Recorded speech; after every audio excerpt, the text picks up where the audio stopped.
Salut tout le monde, aujourd'hui je vous parle de 7 choses à faire pour un teint parfait.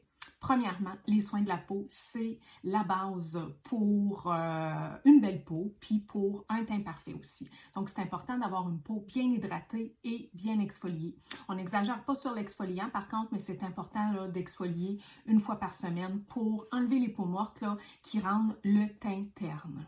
Deuxièmement, une bonne base pour le visage. Une base pour le visage, c'est primordial pour un teint parfait.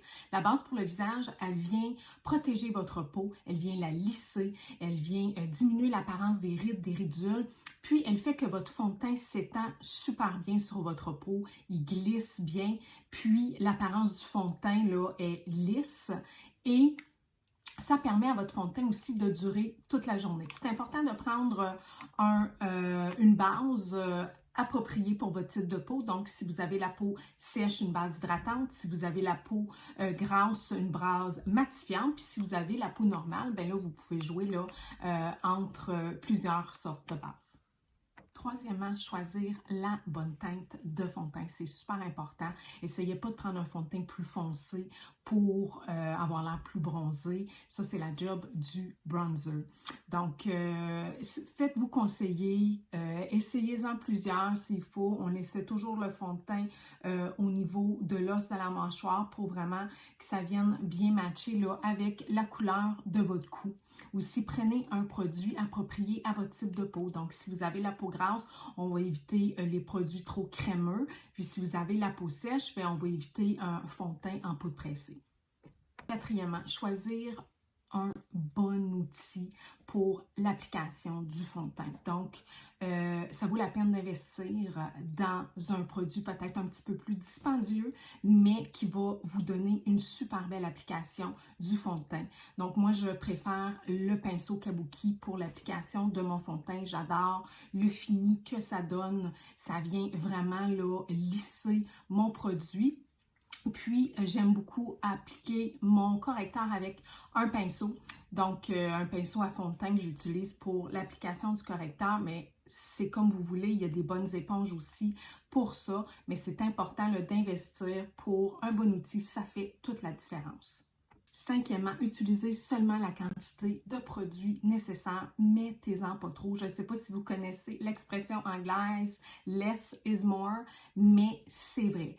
Donc, vaut mieux mettre un petit peu de produit, puis en rajouter au besoin. Donc, mettre un petit peu moins de correcteur, puis si jamais vous avez besoin d'en rajouter, vous venez en rajouter après. Mais souvent, la raison pour laquelle le fini du maquillage n'est pas à votre goût, c'est parce que vous mettez trop de produits. Donc, on y va avec un petit peu de produit, vaut mieux en rajouter. Sixièmement, appliquer une poudre fixatrice. Tellement important. Appliquer une poudre fixatrice à l'aide d'un pinceau ou d'une éponge, c'est comme vous préférez.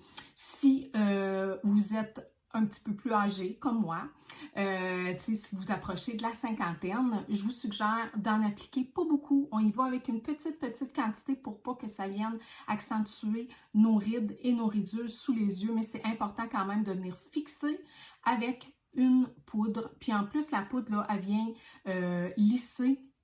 Puis, elle vient aussi absorber l'excès de sébum durant la journée si vous avez des endroits dans votre visage qui devient un petit peu plus gras durant la journée. Donc, la poudre va venir aider.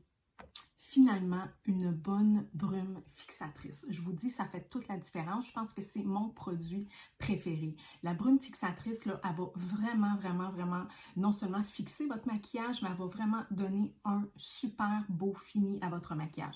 Vous pouvez l'appliquer sur tout le visage. Vous pouvez en mettre plusieurs couches si vous voulez, mais ce que j'aime faire aussi à l'occasion, c'est de prendre une petite éponge comme ça. On applique la poudre, la brume fixatrice, puis après ça, on vient juste tapoter sur notre visage, puis ça vient vraiment donner un super beau fini à votre maquillage. J'espère que ces petits conseils vous ont aidé. Gênez-vous pas si vous avez des questions. Bye bye!